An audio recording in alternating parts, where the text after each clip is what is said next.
성부와 성자 성령의 이름으로. 참여 예수님. 야, 이게 시간이 바뀌었는데도 정말 많은 분들이 이렇게 오셨네요. 원래 시간이 바뀌고 나면 첫 시간은 파리만 날리는데 오늘은 뭐 굉장히 많은 분들이 이렇게 함께하고 계십니다. 감사드리고요. 자, 그러면 오늘 우리가 24장 45절 말씀 나누겠습니다. 24장 45절. 오늘은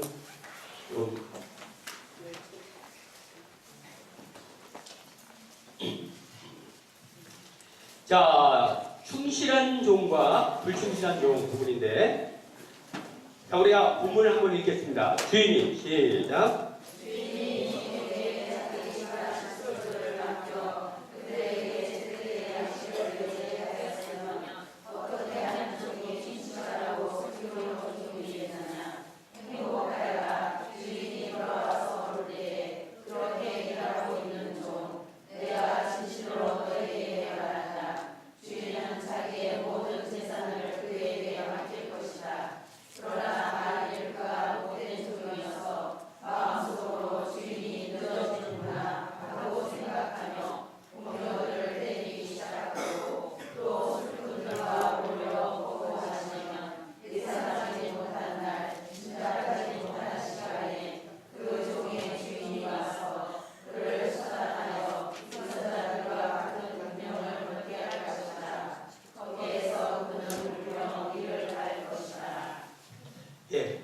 자, 주인이 종에게 자기 집안 식솔들을 맡겨 그들에게 제때 양식을 내주게 하였으면 어떻게 하는 종이 충실하고 슬기로운 종이겠느냐, 이런 말씀이세요. 먼저 첫째로는 종이 있고 그 종에게 무엇이 주어지죠? 소명이, 할 일이 주어지죠? 그 할 일을 뭐라고 합니까? 소명이라고 이렇게 이야기합니다. 사명이라고도 하죠. 그죠? 자, 그러므로 우리는 다 누구의 종입니까? 하느님의 종이에요. 그러면 우리에게는 무엇이 있습니까? 소명이 있습니다. 소명, 사명. 그 소명은 누구에게 오는 것이죠? 하느님에게 오는 것이에요. 이 소명은 언제 왔습니까? 물론 그 특수 소명은 있어요. 특수 소명. 봉사자의 소명은 봉사자 임명을 받는 순간 받는 거죠. 그렇지만 그 봉사자 임명을 언제부터 예수님이 하느님께서 준비하셨죠? 태어나기 전부터. 여러분 보세요. 예수님께서 복음을 선포하십니다. 언제부터 복음을 선포하시죠? 세례 요르단강에서 세례를 받고 나서, 그러고 나서 복음을 선포하시죠? 이는 내 사랑하는 아들, 내 마음에 드는 아들이니 너는 그의 말을 들어라. 그러면서 이제 복음을 선포하시죠. 그러면 이 복음 선포의 사명을 언제 받으셨죠? 세례. 세례를 통해 받았지만, 근데 예수님께서 태어나실 때 천사가 마리아와 요셉에게 나타나서 각각 말을 합니다. 무슨 말을 하죠? 한 아기가 태어날 거다. 그는 평화의 왕이고 온 인류를 구원할 것이다. 그런데 지금 세례받고 예수님이 무슨 활동하시죠? 구원 활동하시죠? 그럼 이 구원의 소명은 언제 받은 거예요? 태어나기 전부터. 그러니까 임명장은 세례받으면서 받았지만 이미 예수님은 태어나시기 전부터 구원의 소명을 갖고 태어나신 분이죠? 소명은 이런 것입니다. 여러분, 이 봉사자 여러분 봉사는 언제 임명장 받으셨죠? 임명되시는 날. 여러분의 봉사소명은 임명장 받는 날 받으셨죠? 그런데 여러분들이 인천교구 성령세신 봉사의 봉사자로서 소명을 언제 받으셨죠? 태어나기 전부터 이미 예비된 것이다. 자, 이렇게 소명은 하나님께서 우리에게, 그러니까 인간은 태어났기 때문에 할 일이 생긴 사람이 아니라 할 일을 갖고 태어난 사람입니다. 세례자 요한도 그렇지 않습니까? 세례자 요한 태어나면서 그 엘리사벳에게 뭐라고 이야기를 해요? 세례자 요한도 그는 세례자 요한에게 아직 태어나지도 않았는데 그는 다가올 메시아의 길을 닦을 사람이다. 길을 닦을 소명을 이미 받고 태어나는 거죠. 자, 이렇게 우리는 소명을 받고 태어난 것이다. 그러니까 우리가 다 소명이 있어요. 다 소명이 있어요. 모세는 이스라엘을 이집트에서 이끌어내는 소명을 받았는데 언제 받죠? 그게 나중에 양을 치다가 호렙산에서 불타는 떨기나무를 보러 갔다가 소명을 받죠.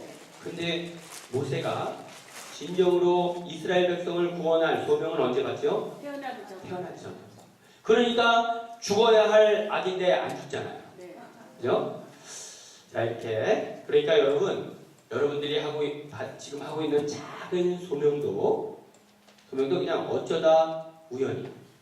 그리고 전에 있던 어느 반장님, 아이고 그날 내가 평일미사 가지 말았어야 되는데 그냥 그날 평일미사 가지고 신부님한테 딱 걸려가지고 반장이 돼가지고 내가 이 고생을 한다고. 여러분 반장 소명은 그날 딱 걸려가지고 받았지만 원래는 언제 받은 거죠?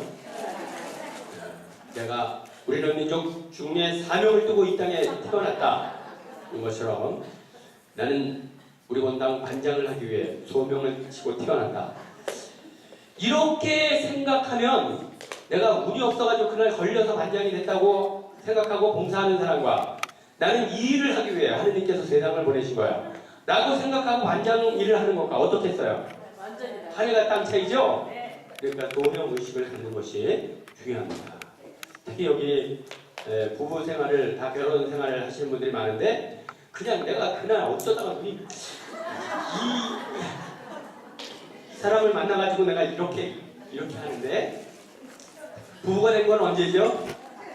결혼하는 날 부부가 되는 거예요. 그렇지만 부부가 이 사람을 부부로 소명을 받은 것은 그러니까 나는 이 사람과 평생을 함께 살기 위해 태어났다 라고 생각하고 부부 생활을 하는 것과 아유 그날 내가 두 번째 만남에서 그냥 조금 더 꿈을 차게 써야 되는데 이러면서 아쉬움을 갖고 하는 것과는 다르겠죠? 그러니까 이것이 소명의식입니다. 그러니까 하느님께서 나에게 주신 소명이고 이 소명은 내가 태어날 때부터 갖고 태어났기에 나는 이 일을 하기 위해 세상에 살아간다. 이런 마음을 갖고 무엇을 할 때 그 일은 반드시 열매를 맺습니다. 자, 이렇게 소명의식을 갖고 이제 우리는 다 종으로 불림을 받았어요. 그러므로 이런 마음을 갖고 우리가 살아간다면 우리는 모두 다른 사람들에게 은총의 통로가 될 것입니다. 그렇죠? 그래서 소명이라는 건 하나님께서 나에게 무엇을 맡기신 일이죠. 그럼 하나님께서 왜 이 일을 나에게 맡기셨죠? 한마디로 요약하자면 은총의 통로가 되라고. 예수님에게 맡긴 소명도 무엇이더라고? 은총의 통로. 세례자 요한, 모세 마찬가지예요. 내가 태어날 때 나에게 주신 이 소명 은총의 통로가 되라고.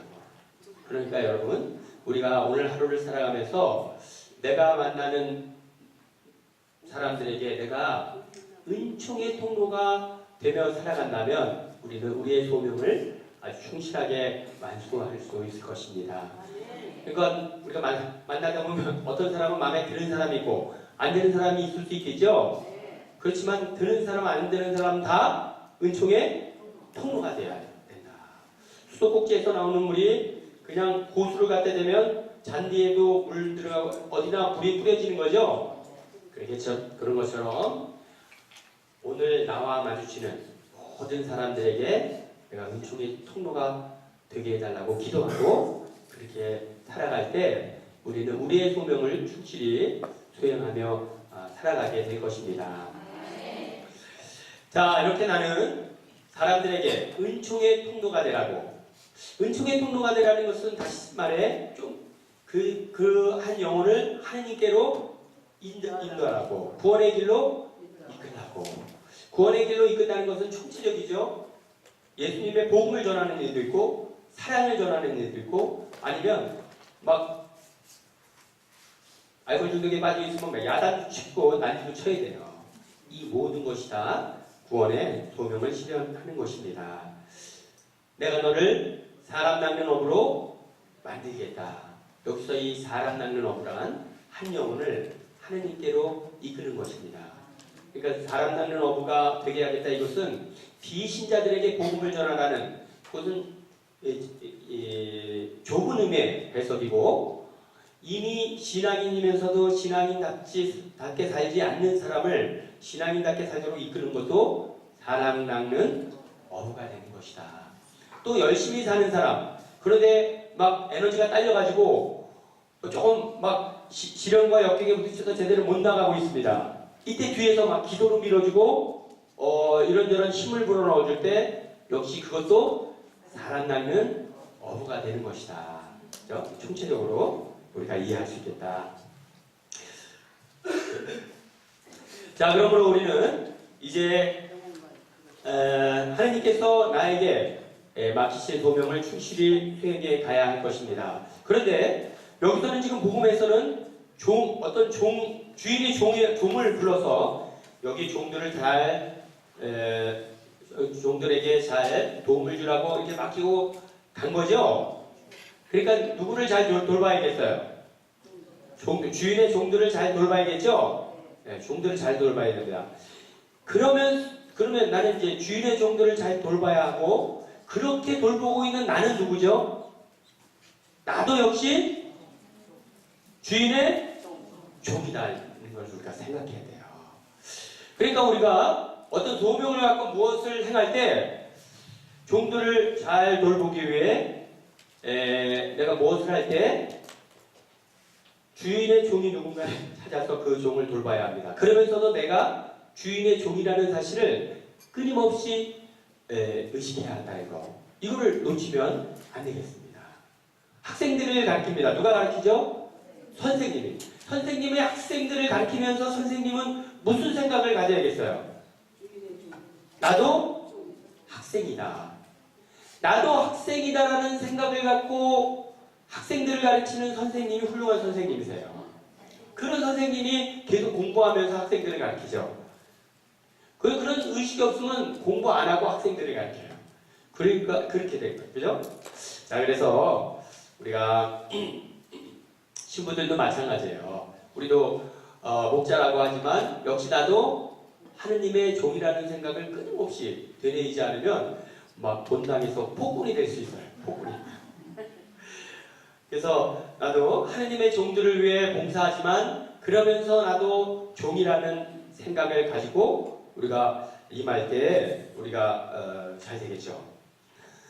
사장님은 우리 고용인들을 잘 돌봐야 합니다. 그러면서도 또 자기도 뭐라는?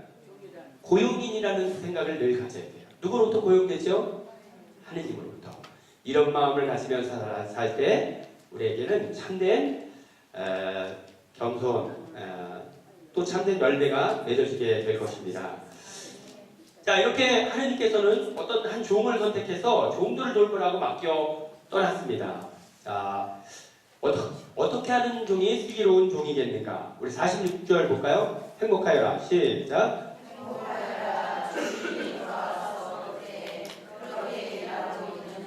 네, 이렇게 종이 돌아와서 볼 때 종이 시키는 대로 열심히 충실하게 일하고 있는 종, 그가 주인의 사랑을 가득 받겠죠? 네, 그렇게 충실하게 일할 때 보너스 받겠죠? 그러니까 행복합니다. 47절 볼까요? 내가 시작. 내가 진실로 너희에게 말한다. 주인은 자기의 모든 재산을 너희에게 맡길 것이다. 예, 여기서 하느님께서 아주 작은 일을 맡기고 떠났습니다. 떠났는데 주인이 충실하게 수행을 해요. 그러니까 돌아와서 보고, 야, 이 친구 진짜 괜찮은 친구구나. 그리고 자기의 전 재산을 다 맡길 것이다. 이런 말씀을 주세요. 큰 사람이 되기 위해서는 무슨 일에 충실해야 한다? 작은 일에 충실해야 돼요. 그런데 작은 일을 얕보고 큰 것만을 추구하는 사람이 있어요. 그 사람은 손에 잡을 듯 하지만 결코 잡지 못합니다. 큰 것은 잡을 수 있는 사람은 작은 일에 충실한 사람만이 가능해요. 왜 그렇죠? 큰 것은 누가 맡기는 거죠? 모든 일은 다 누가 맡겨주십니까? 하느님 맡겨주시는 거예요. 하느님. 그런데 오늘 말씀대로 작은 일에 충실한 사람에게 큰 일을 맡기신다고 말씀하세요. 그러므로 우리가 꿈은 크게 가져야겠습니다. 그렇지만 우리가 작은 일에 충실한 사람이 될 때 우리 하나님께서 나를 큰 일꾼으로 쓰시게 될 것입니다. 자, 우리가 48절 우리 함께 볼까요? 그러나 시작. 그러나 많은 일과 못된 종이어서 마음속으로 주인이 늦어지는구나 하고 생각하며 동료들을 때리기 시작하고 또 스승들과 어울려 먹고 마시며. 예. 그런데 이제 이 일을 맡기고 갔는데 종이 에이야 거기 주인 한 번 가면 뭐 잔치집에 갔으니까 먹고 마시고 충분한다고 한 4박 5일은 있을 거야. 이렇게 하고 그냥 막 먹고 마시고 제대로 관리도 안 하고 줘야 되는 월급도 안 주고 막 자기가 착복하고 이렇게 먹고 마신다면 그 이제 문제가 생기기 시작할 것이다. 그죠? 자, 여기서 일단 이 종이 충실함을 벗어났네요. 충실함을 벗어난 가장 근원적인 이유가 뭐죠? 주인이 늦게 올 거야. 이 부분이 이제 이 충실함을 벗어났겠죠? 주인이 오늘 온다. 그러면 오늘 아침부터 청소했겠죠? 그죠? 아유, 야, 일주일 후나 올 거야. 이 문제가 충실성을 떨어뜨리게 했다. 예, 그러므로 우리가 정말 주인에게 잘 보이기 위해 무엇을 한다면 우리는 지칩니다. 지쳐요. 그러나 잘 보이기 위해서가 아니라 일 자체의 기쁨을 느낀다면 행복하게 그 일을 해낼 수 있어요. 그러니까 이 종이, 일을 맡은 종이 주인이 언제 올까? 이거 이렇게 머리로 재가지고 이렇게 아주 주인에게 잘 보이는 것이 목적이라면 벌써 주인이 언제 올까를 생각하고 마음이 흐트러지기 시작하는 거예요. 그러나 주인이 나를 어떻게 생각하든 그건 중요하지 않아. 그냥 주인이 맡긴 일에 충실하고 나는 그 일을 하는 게 너무 기뻐. 그래가지고 그냥 일 자체의 기쁨과 보람을 느끼며 살아간다면 그렇게 사는 사람에게 열매가 풍요롭다. 삶이 기쁨으로 다가온다. 이렇게 우리가 생각합니다. 그래요. 그러면 이렇게 살아가려면 어떻게 하면 좋겠습니까? 무슨 일이든 사람을 기쁘게 하기 위해 살면 거의 넘어집니다. 누구를 기쁘게? 하느님을 기쁘게 해드리기 위해 살면 거의 안 넘어집니다. 그렇죠? 그리고 이런 오류에도 빠지지 않습니다.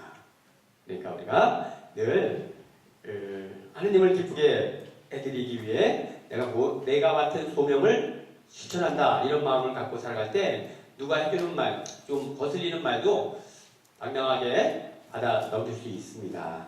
그렇죠? 자, 이렇게 해서 우리가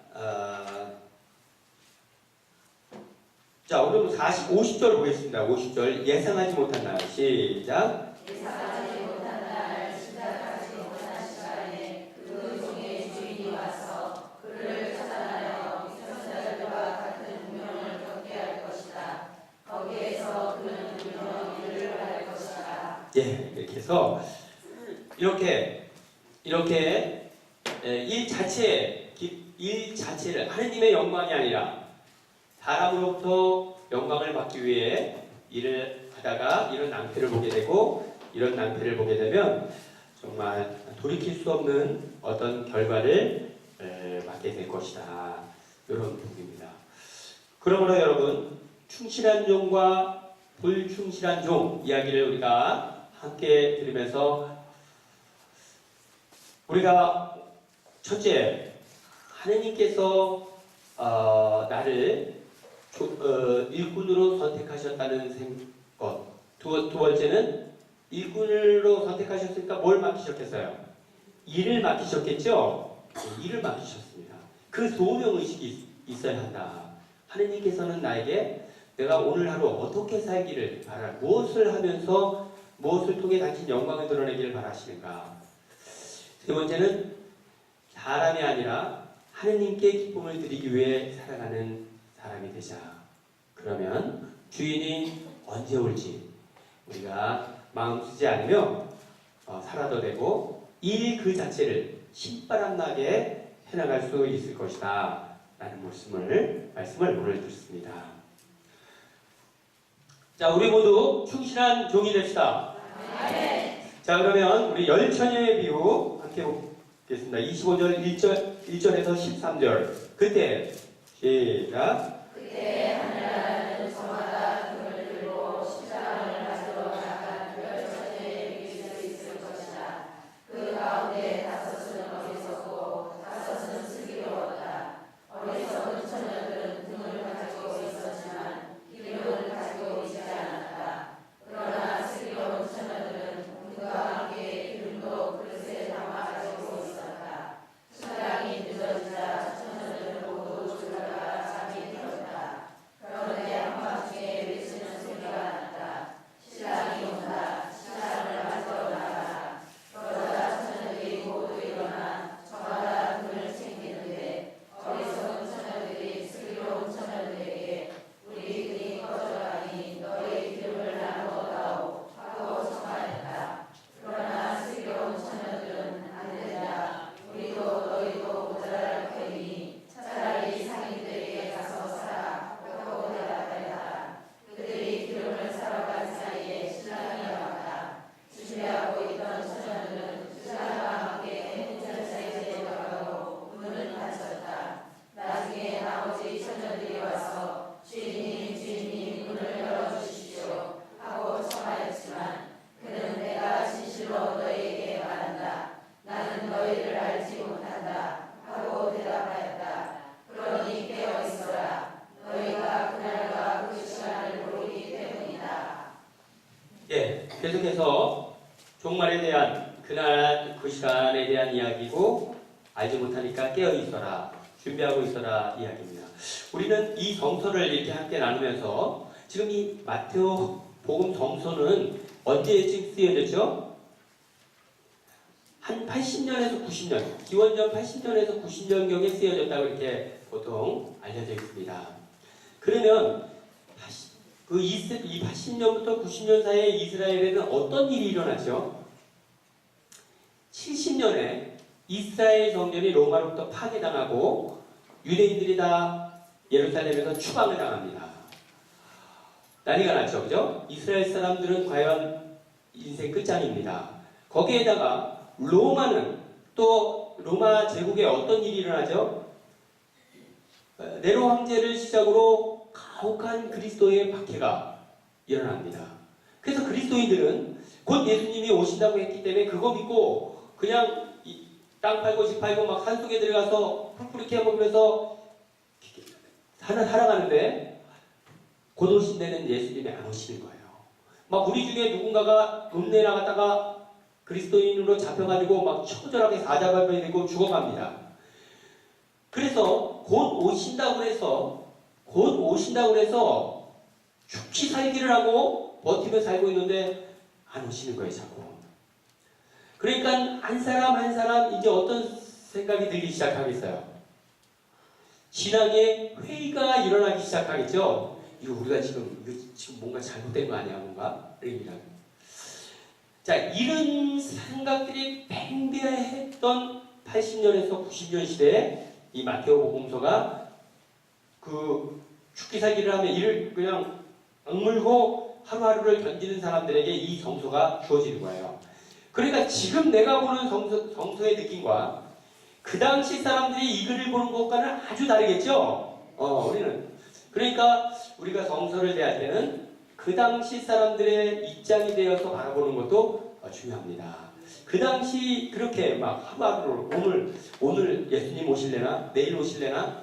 이렇게 막 하나하나 적절하게 죽어가면서 그날을 기다리던 사람들의 입장에서 이 글을 봤을 때 어땠을까? 이런 부분들을 생각하며 본다면 성서가 더 실감나게 느껴질 것입니다. 자, 25절. 그때 하늘나라는 저마다 등을 들고 신랑을 맞으러 나간 열처녀의 비유를 들 수 있다. 일단 이스라엘에는 아마 그 중동 지역도 마찬가지인데 결혼을 하면 글쎄 우리나라와는 좀 다른 것 같아요. 신랑 신부 측의 친구들이 아주 멋있게 이렇게 복장을 하고 그 들러리를 씁니다. 이렇게 신부가 있으면 그냥 신부들이 막 신부는 선녀처럼 꾸며놓고 그 신부 친구들은 그 멋있는 옷을 입고 이제 다 들러리를 사요. 그래가지고 신랑과 신랑 친구들이 따보면 만나가지고 막 희한하게 잔치를 벌이는 거예요. 그런 배경이었고 중동은 너무 낮에 더우니까 주로 저녁에 이 잔치를 많이 합니다. 선선한 저녁에. 자, 그래서 혼인잔치가 저녁에 이어지니까 이제 등이 필요한 거예요. 등을 비울 수 있다. 자, 우리 2절 보겠습니다. 그 가운데 시작. 그 가운데 다섯은 어리석고 다섯은 슬기로웠다. 예, 그러면 어떤 친구가 슬기롭고 어떤 친구가 어리석은가? 3절 시작. 어리석은 처녀들은 등을 가지고 있었지만 기름을 가지고 있지 않았다. 그러나 슬기로운 처녀들은 등과 함께 기름으로 그릇에 담아 가지고 있었다. 예, 자, 슬기로운 처녀들. 자, 우리 자 잔치에 가자. 그러니까 등을 하나씩 준비했겠죠? 등을 준비했는데 슬기로운 처녀들은 등을 딱 보고서 등이 있으니까 그죠? 등이 준비됐으니까 됐는데 됐고 그냥 그 등만 딸랑 들고 왔는데 어리석은 처녀들은 슬기로운 처녀들은 등과 더불어 또 뭐를 확인했다? 기름도 확인했다. 기름을 확인하려면 어떻게 해야죠? 뚜껑을 열고 봐야죠. 그러니까 겉만 아니라 뭣도 속도 확인을 했다. 그러니까 어떤 사람이 어리석은 사람이에요. 겉만 보고 판단하는 것, 어리석음. 겉과 더불어 속도 보고 판단하는 것, 슬기로운 처녀들, 그죠? 자, 그러면 5절 보겠습니다. 신랑이 시작. 신랑이 늦어지자 처녀들은 모두 졸다가 잠이 들었다. 그럼 내가 중에 외치는 소리가 나왔다. 신랑을 가지고 나가라. 예, 자 이렇게 해서 우리 이제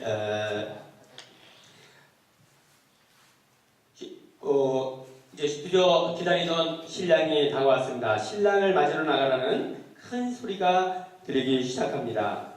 자, 우리 7절 그러자 시작. 그러자 처녀들이 모두 일어나 가마다 때를 치는데 어리석은 처녀들이 슬기로운 처녀들에게 우리 등이 꺼져가니 너희 기름을 나눠라고 걱정하였다. 예, 자 여기서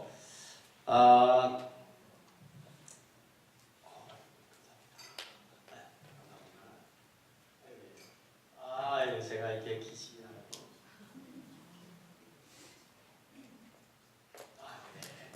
정신이 번쩍 나네요.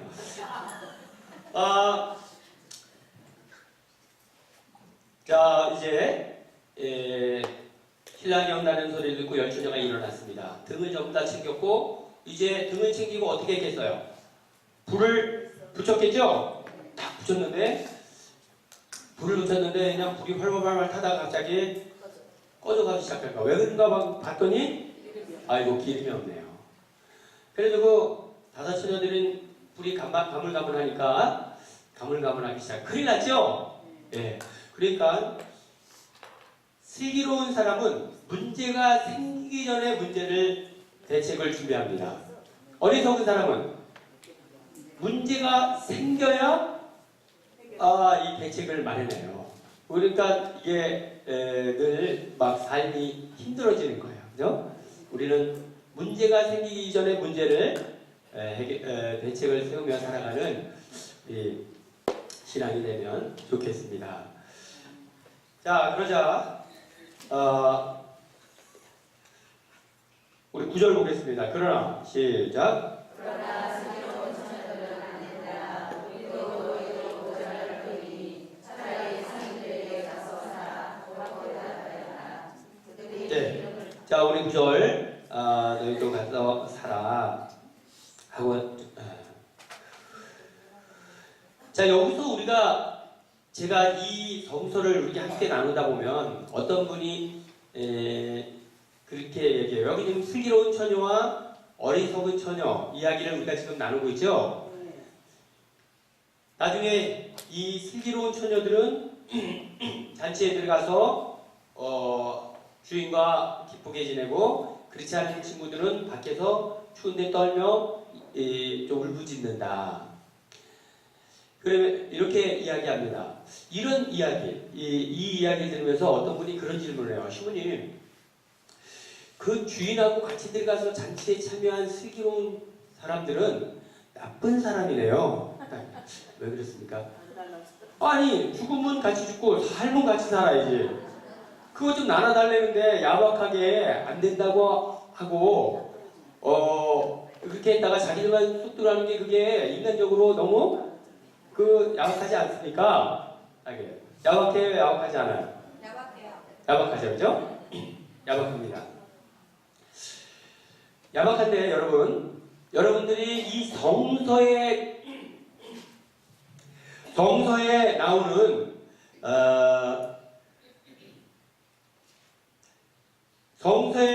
나오는 그 비유를 이해하기 위해서는 이 예수님께서 어떤 비유를 말씀하실 때 포인트는 몇 가지죠? 포인트는 하나예요. 우리에게 이 비유를 통해 전해주고자 하는 교훈은 그 비유를 통해 전해주고자 하는 몇 가지다? 한 가지인 거예요. 그 한 가지를 딱 잡았으면 이제 그 비유는 내려놔야 돼요. 그렇지 않으면 이제 이런 부분이 생기는 거예요. 여기 지금 이 어리석은 처녀와 슬기로운 처녀 이야기를 통해 우리에게 주시고자 하는 것은 어떤 메시지죠? 깨어 있어라. 깨어서 준비해야 한다. 이 얘기를 해주시고자 하는 거예요. 그런데 이 얘기를 해주려고 이 비유를 들었는데 왜 나누지 않습니까? 이렇게 하면 이 비유는 예수님이 나눔에 대해서 이야기하려고 주신 비유가 아니죠? 네. 그러니까 그것은 내려놔야 돼요. 그렇지 않으면 우리가 비유의 핵심을 놓칠 수 있어요. 그러니까 예수님께서 우리에게 주시는 비유를 읽을 때는 뭐를? 한 가지만 우리에게 이 비유를 통해 우리에게 주시고자 한 가지만 알려주시고자 한다. 그걸 잡았으면 이제 내려놓아야 합니다. 여러분, 포도원 소작인의 비유도 마찬가지죠, 그죠? 주인이 소작이들에게 소작료를 받으러 갔는데 안 주는 거예요. 두 번째 갔는데 안 주고. 그러니까 그냥 나중에 다 빼앗고 처벌해버리죠, 그죠? 그래서 이 비유를 통해 들려주시고자 하는 말씀은 뭐죠? 하나님께 충실해야 한다. 하나님께 은총을 받았으면 은총을 받은 것에 대한 감사와 보답을 드려야 한다. 이 이야기죠? 이 이야기인데 이 부분에 대해서 주님, 주인이 이게 완전 악덕지주네요.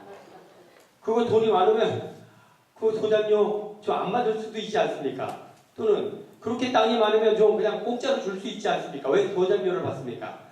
이렇게 문제를 질문하고 들어간다면 여기서부터는 이제 삼척포로 빠진 거예요. 그래서 덩서 묵상하고 나눔할 때 이렇게 진행을 할 때 이런 질문이 들어와서 이런 질문을 제기하면 그 나눔은 즉시 막 혼란에 빠져버립니다. 그러니까 우리가 어떤 성서 나눔을 할 때 예수님이 해주시고자 하는 포인트가 뭔지를 정확하게 바라보고 거기를 향해 나가야 한다는 것. 그렇지 않고 막 이렇게 격가지들의 눈길을 빼앗기면 성서 묵상이나 나눔이 좀 혼란스러울 수 있다. 이런 부분들을 함께 나눕니다. 자, 그러니 상인들에게 가서 살아 하고 대답했습니다. 자, 10절 볼까요? 그들이 시작. 그들이 들음을 사러 간 사이에 시간이 왔다. 준비하고 있던 처녀들은 시간과 함께 혼자처에 들어가고 문을 닫았더라. 나그네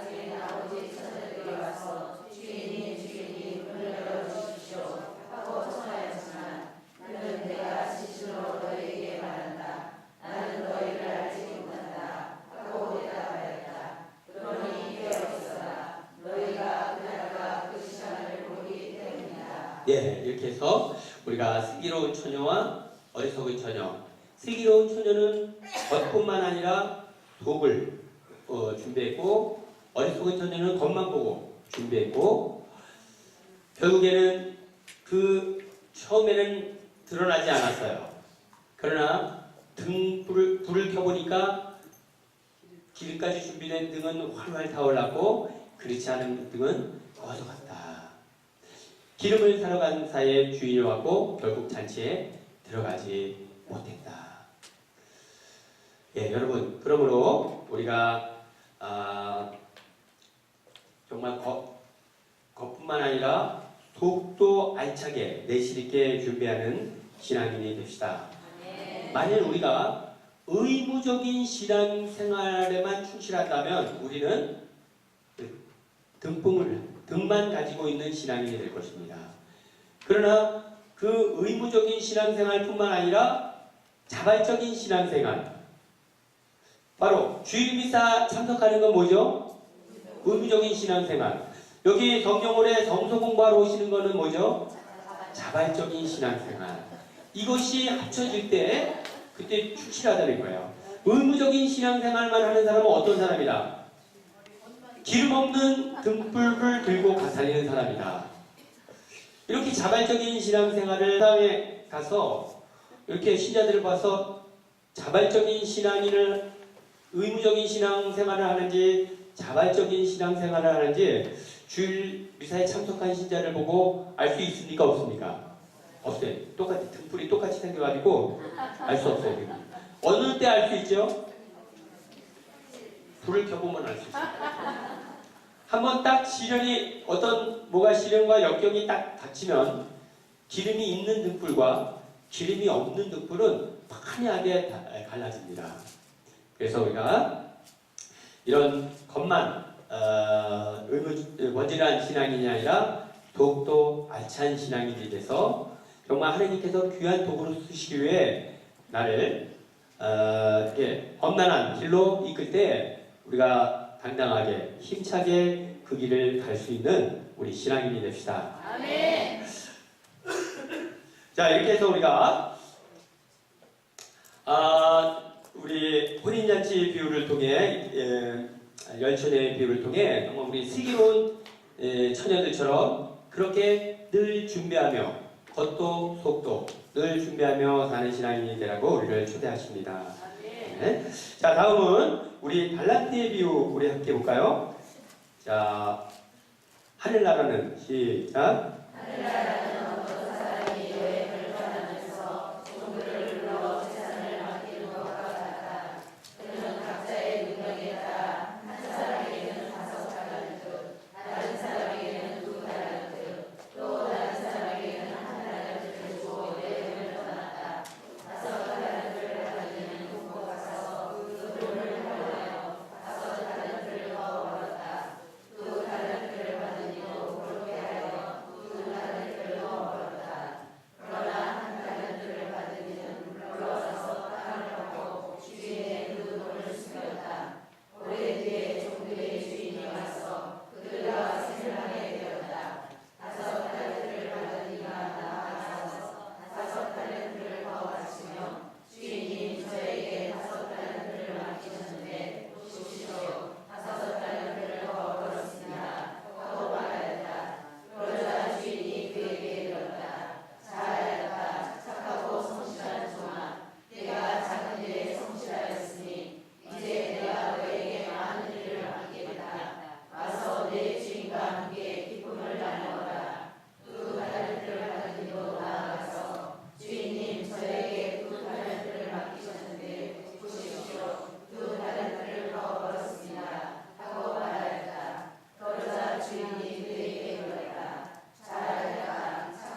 예, 좀 긴 이야기였는데 어쨌든 슬기롭게 행동한 종은 칭찬을 받고 또 축복을 받고 슬기롭게 행동하지 않은 종은 어두운 곳에 이를 던져져 이를 갈며 그렇게 절규했다 이 이야기죠. 그러니까 이 이야기도 결국 슬기롭게 잘 진행하겠다. 자, 여기 보면 하늘나라는 어떤 사람이 여행을 떠나는데 종들을 불러 재산을 맡기는 것과 같다. 아까 충실한 종과 불충실한 종은 주인이 떠나면서 뭘 맡겼죠? 재산을 맡겼나요? 재산을 맡겼다기보단 일을 맡겼죠. 일을. 너 내가 없는 동안 이 종들을 잘 돌보아라. 무엇을 주고 갔죠? 소명을 주고 갔어요. 소명. 일거리를 주고 갔죠? 네, 일거리를 주고 갔습니다. 그래서 우리가 우리 모두는 하느님의 종으로 불림을 받았고 소명을 받은 사람입니다. 그 소명을 잘 실천해야 한다. 이렇게 말씀 나눴죠. 그런데 이번에는 종이 가면서 무엇을 맡기고 가죠? 달란트를 맡기고 가네요. 달란트를. 달란트를 맡기고 가는데요. 달란트는 돈이죠.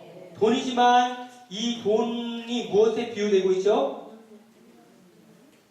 달란트는 우리가 보기 능력을 달란트라고 이렇게 이야기하죠. 그것은 바로 여기에서 나왔는데 이 달란트는 화폐 단위입니다. 화폐 단위. 한 데나리온이 이 노동자 하루 품값이라고 그래요. 그러니까 우리 뭐 망일 하시는 분들 보통 한 5만 원에서 한 7만 원 정도 되죠. 그죠? 이게 한 데나리온이에요. 그러면 1달란트는 6천 데나리온이에요. 한 노동자가 6천 일을 일하고서 번 돈. 엄청나죠? 약 3억에 해당됩니다. 굉장한 돈이죠? 5만 원씩만 따져도.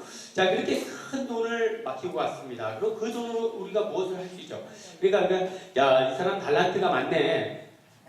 달란트가 많다. 이렇게 이야기하는데 이 달란트는 바로 이 화폐 단위 달란트에서 이제 유래됐다. 이렇게 말했고 요즘 영어로 탤런트 하면 재능 있는 사람.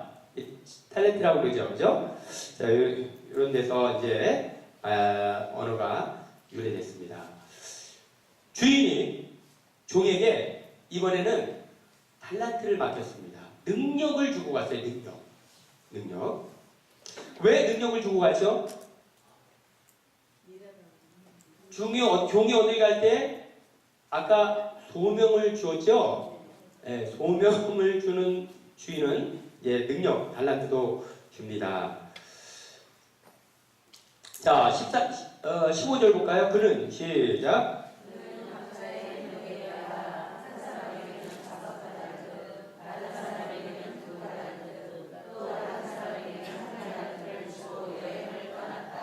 여기서 주인이 종에게 똑같이 주지 않네요. 차이를 두죠? 5, 2, 1. 왜 이렇게 차이를 두죠? 물론 우리는 예측해 볼 수 있습니다. 능력의 차이에 줬을 것이다 라고 예측은 되지만 사실 이 말마디로 봐가지고는 정확하게 알 수 없죠? 그러니까 이렇게 달란트를 차이 있게 준 것은 뭐 때문이다? 주인 마음이다. 주인 마음. 그러니까 그 달란트의 차이에 대해서 따지기 시작하면 조금 실망하고 속상할 수 있어요. 도저히 저 인간은 나보다 잘하는 게 없는데 왜 뭐가 더 난 게 없는데 왜 저런가 이렇게 우리가 예를 들면 여러분 아마데우스라는 영화 보셨습니까? 모차르트가 조금은 막 이렇게 흥청망청하는 스타일이죠. 술 먹고 막 잠자고 막 이렇게 무시. 근데 반면에 한 작곡가는 어마어마하게 노력해요. 훨씬 노력. 그래가지고 막 며칠 몇 달을 해가지고 작곡을 딱 해놓으면 그냥 모자르가 술김에 술 취해가지고 머리 아파.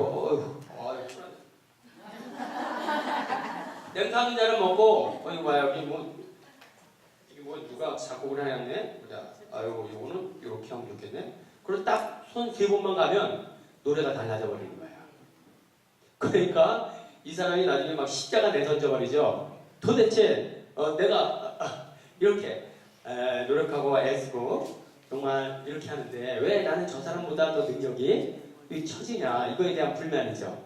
그러니까 달란트에 대해서는 궁극적으로 따지기 시작하면 참 이 해답이 없습니다. 그러니까 달란트가 차이가 있는 것은 뭐 때문이다? 하느님 마음이다. 그죠? 우리도 다 능력의 차이가 있죠? 그러니까 왜? 라고 이렇게 질문을 던진다면 안 되겠습니다. 왜라는 질문을 던졌다가 또 망한 사람이 누구죠? 카인과 아벨. 창세기에 보면 두 사람이 제사를 지냈는데 한 사람은 받아들이고 한 사람은 받아들이지 않았다. 여기까지만 딱 나와요. 물론 그 뒤에 히브리서나 이런 데서 해석이 나오죠. 충실했기 때문에 그건 구대 해석이고 창세기에서는 그렇게만 나와요. 그러면 왜 한 사람 거는 받아들이고 한 사람 거는 받아들이지 않았죠? 하느님 마음이에요. 자, 그러므로 우리 이렇게 달란트 차이가 주어질 수 있다. 우리 삶 안에서도. 그리고 주어진 것은 왜라고 질문하기보단 우리가 받아들여야 하는 문제다. 이런 부분들을 나눕니다. 자, 16절 시작.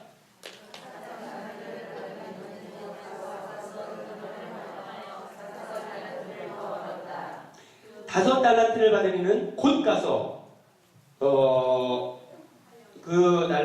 다섯 달란트를 더 벌었다. 많이 받은 사람이 확실히 뭐가 다르네요. 뭐가 다르죠? 능력. 즉시 움직이네요. 즉시. 아마 이런 부분이 달란트의 차이를 가져오는 것 같습니다. 그래서 다섯 달란트를 더 벌었습니다. 그러니까 이 다섯 달란트 받은 사람이 즉시 가서 다섯 달란트를 더 버린 것은 뭐 때문이죠? 우리 주인이 이 달란트를 나에게 맡긴 것은 뭘 하라고? 돈을 더 불리라고 키우라고 나에게 이 돈을 맡겼다면. 그러니까 이 종은 다섯 달란트를 받을 때 동시에 뭘 받았습니까? 주인의 뜻, 마음도 더불어 받았어요. 그래가지고 다섯 달란트를 더 벌었죠?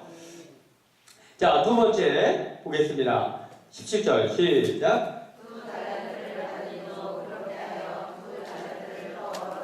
네, 두 달란트를 받은 사람도 그렇게 해서 두 달란트를 더 벌었습니다. 자, 18절. 그러나 시작. 그러나 한 달란트를 받은 이는 물러가서 땅을 파고 주인의 재물을 숨겼다. 네, 한 사람은 자기가 가지고 있는 재능을 가지고 전혀 다른 사람에게 은총의 통로가 되려고 하지 않고 그냥 그것을 묵혀두었다. 자, 19절 보겠습니다. 시작. 올해에 주인의 주인이 와서 그들과 생활하게 되었다. 다섯 달란트를 받은 주인이 저에게 다섯 달란트를 맡기셨는데 보십시오. 다섯 달란트를 더 벌었습니다. 하고 말하였다. 그러자 주인이 그에게 이르렀다. 잘하였다. 착하고 성실한 종아. 내가 작은 일에 성실하였으니 이제 내가 너에게 많은 일을 맡기겠다. 와서 내 주인과 함께 기쁨을 하라고 하라. 예, 다섯 달란트를 더 버는 사람이 그것을 잘 관리해서 주인에게 돌려주니까 주인으로부터 칭찬받습니다. 내가 작은 일에 충실했으니 큰 일을 맡기겠다. 이렇게. 자, 22절 두 달란트를 시작. 두 달란트를 받기로 나아가서 주인님 저에게 두 달란트를 맡기셨는데 보십시오. 두 달란트를 더 벌었습니다. 하고 말하였다. 그러자 주인이 그에게 이르렀다. 잘하였다. 착하고 성실한 종아. 내가 작은 일에 성실하였으니 이제 내가 너에게 많은 일을 맡기겠다. 와서 내 주인과 함께 기쁨을 나누어라. 예. 자, 여기서 다섯 달란트를 받아서 다섯 달란트를 더 번 종에게 잘해야겠다. 내가 너에게 큰 일을 맡기겠다. 두 달란트를 가지고 2달란트를 더 버는 종에게도 똑같은 얘기를 해주죠. 그러면 여러분 5달란트를 가지고 5달란트를 받아가지고 번 사람에게 더 큰 칭찬을 해주는 것이 아니라 같은 칭찬을 듣는다 라고 한다면 그렇습니다. 그러니까 우리가 얼마나 큰 달란트가 있느냐가 중요한 게 아니라 내가 해야 할 일을 얼마나 충실하게 했느냐가 중요하다는 것입니다. 그러니까 일의 열매가 중요한 게 아니라 성과가 중요하다. 예를 들면 이런 거예요. 자, 지금 별을 베야 되는데 별을 베는 기계가 있어요. 두두두두두두두두 엄청나게 빠르게 별을 베겠죠? 근데 기계가 한 대밖에 없어가지고 다른 사람들은 한 사람은 낫으로 이 별을 베는 거예요. 그래서 하루 종일 2사람이 일을 했습니다. 기계로 별을 벤 사람은 몇 가마를? 10가마 이렇게 막 이게 100가마 쌓아놨어요. 낫으로 하루 종일 벤 사람은 1가마 쌓여 있습니다. 그러면 100가마를 쌓아놓은 사람을 보면 위축이 됩니까 안 됩니까? 그런데 하느님은 그런 것을 전혀 문제시 삼지 않는다. 100가마를 기계로 일을 한 사람이 100가마를 낸거나 낫으로 일을 한 사람이 1가마를 낸거나 똑같은 상을 준다 이 말씀이에요. 그러니까 우리가 큰 능력을 받아가지고 큰 일을 한 사람이나 작은 달란트를 가지고 작은 일을 한 사람이나 똑같은 그런 능력을 그런 상을 주신다 이런 말씀을 그러니까 우리가 달란트에 신경 쓸 게 아니라 내가 받은 달란트만큼 얼마나 충실하게 일하느냐 그것이 중요하겠죠? 네. 자, 그 부분을 우리가 하겠습니다. 그러므로 우리는 절대로 다른 사람과 비교해서는 안 되겠습니다. 우리가 달란트 이 비유를 보면 다른 사람과 비교하지 않아도 되는 이유가 여기에 있어요. 야, 하느님께서 이 다음에 나에게 물을 때 너는 왜 독수리처럼 그렇게 살지 않았냐고 묻지 않고 참새에게는 참새로서 충실히 살았는지만을 물으세요. 그러니까 참새가 독수리처럼 살지 못한 것에 대해 아쉬워하거나 부러워할 필요가 없다는 것을 우리는 이 이야기를 통해 함께 나눕니다. 자, 24절. 그런데 시작.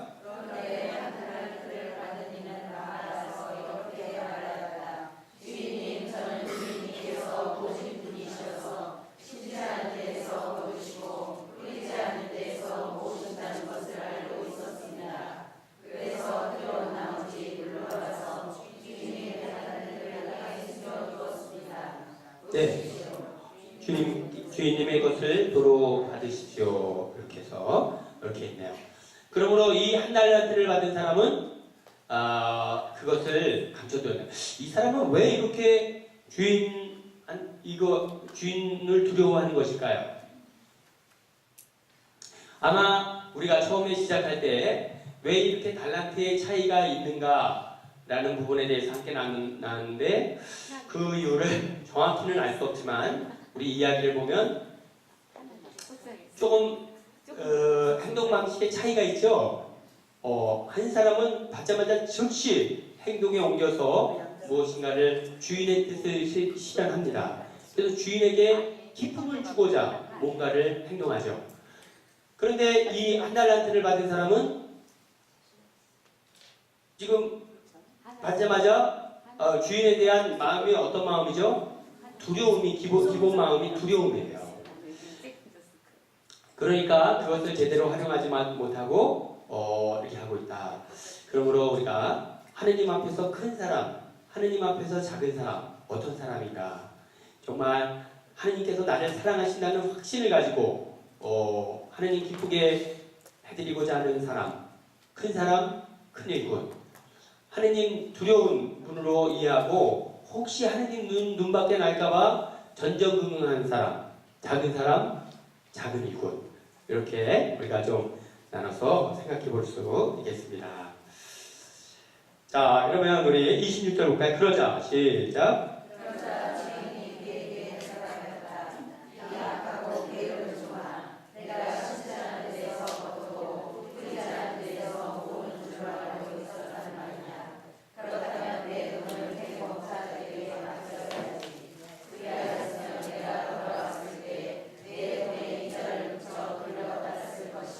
예, 그래요. 자, 여기서 좋다. 네가 나를 그렇게 두려워했고 그 돈을 날릴까봐 걱정했다는 말이지. 참 안타깝지만 안타까운 일이다. 그러면 그런 생각을 가졌으면 어떻게 하라는 거죠? 그러면 은행에 맡겨서 이자라도 받게 했어야지. 이자라도. 왜 그것을 활용하지도 않으면서 움켜쥐고 있다가 이렇게 원금만 가져오느냐? 이 기분 나무라고 계시죠? 그래요. 그러니까 여러분, 우리는 하느님께로부터 뭘 받았죠? 능력을 받고 무엇인가를 받았습니다.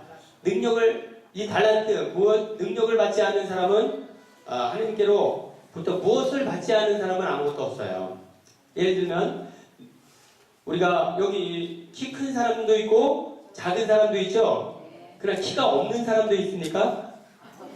아시죠? 그러니까 그 나름대로의 능력인 것입니다. 자, 이렇게 하느님께로부터 우리가 무엇을 받았는데 이것을 활용해서 하느님의 영광 드러내야 합니다.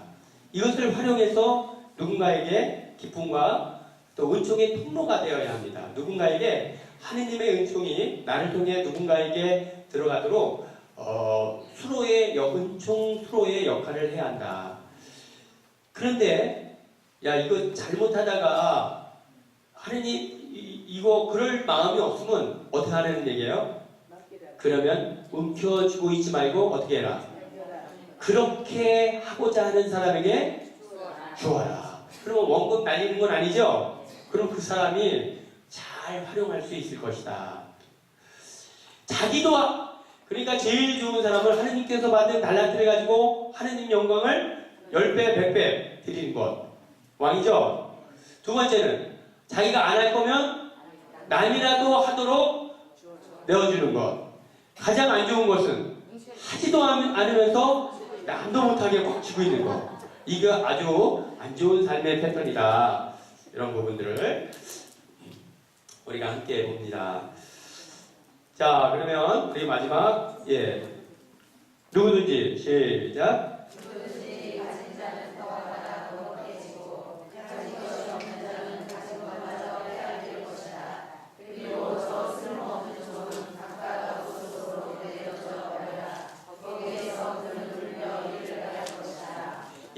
하느님의 기본 패턴은 누구든지 가진 자는 더 받고 가지지 못한 자는 있는 것마저 빼앗길 것이다. 자, 이런 부분인데, 그러므로 우리가 하느님 안에서는 활용하면 활용할수록 점점 어떻게 된다? 점점 커진다는 것입니다. 용불용설이라는 말이 있죠? 사람의 손은 쓰면 쓸수록 더 발달된다. 이런 부분인데, 그런 것입니다. 그러니까 하느님의 일은 하면 할수록 더 업그레이드 된다. 자, 큰 소리로. 하느님의 일은 하면 할수록 성장한다. 업그레이드 된다. 그것입니다. 그러니까 일단 하느님의 일은 일단 첫 발을 내딛을 수 있는 여지가 보이면 내딛는 것입니다. 내딛고 나면 그 다음 발을 내딛을 자리가 보이는 거예요. 그런데 내가 갈 길에 다 보여야 걷는 사람이 있어요. 이런 사람은 못 갑니다. 이렇게 하느님께서는 업그레이드 시켜주시는 분이세요. 그러니까 저희를 하려면 내가 10톤짜리 물건을 들어야 되는데 내 힘으로는 500g밖에 못 들죠? 그러면 도저히 안 되잖아요. 그래도 시작하는 것입니다. 그래도 시작을 하면 그 10톤짜리를 들 수 있도록 하느님께서 사람을 보내주시고 장비를 보내주시고 이 일 저 일 다 보내주셔서 그 일을 이루어갈 수 있도록 해주십니다. 중요한 것은 그것이 하느님의 뜻이냐가 중요하지 그것을 내가 할 수 있느냐가 중요하지 않습니다. 왜냐하면 그것이 하느님께서 원하시는 뜻이라고 한다면 첫 발을 내딛으면 다음 발을 내딛을 몇 자리를 마련해 주시고 결국에는 끝까지 갈 수 있는 힘을 주시기 때문입니다. 이렇게 해서 지금 가진 것은 미약하지만 계속해서 하느님 원하시는 길을 향해 가다 보면 가진 사람은 더 가지게 되고 그래서 주님께서 맡기신 소명을 충실하게 수행하도록 힘을 주십니다. 네, 오늘 이것이 우리 달란트 비유의 어떤 말씀입니다. 자, 그러면 예, 그래요. 그래서 우리가 정말 힘을 냅시다. 예, 그래요. 지금 나의 모습은 나약하지만 하느님은 함께 하시면 큰 힘을 낼 수 있습니다. 지금 내가 가진 것은 미약하지만 주님 원하시는 길이기에 첫 발을 내디디면 결국에는 나머지는 주님께서 채워주실 것입니다. 힘을 내고 힘을 냅시다. 감사하고 감사합시다. 우리 151번 우리 함께 찬양하겠습니다.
이렇게 하느님께서는 당신 뜻을 가고자 하는 사람에게 계속해서 힘을 불어 넣어주시는 분이십니다.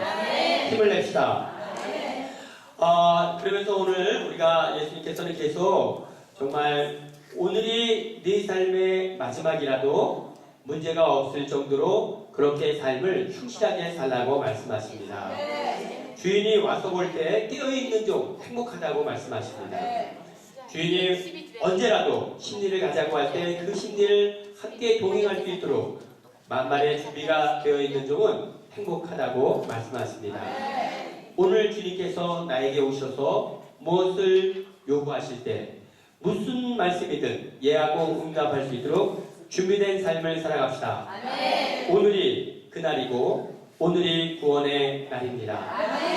자, 우리 449번 찬양합시다.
오늘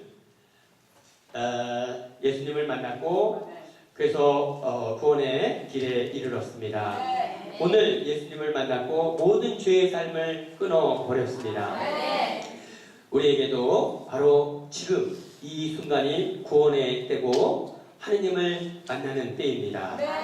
바로 지금 이 시간 우리가 예수님을 깊이 만난다면 구원이 우리 삶의 열매에 맺을 것입니다. 매 순간순간을 하느님과 만나는 시간으로 만듭시다. 그러면 내가 두 발을 딛고 있는 이 자리가 하느님 나라가 될 것입니다. 구원의 자리가 될 것입니다. 우리 다 함께 456번 찬양합시다.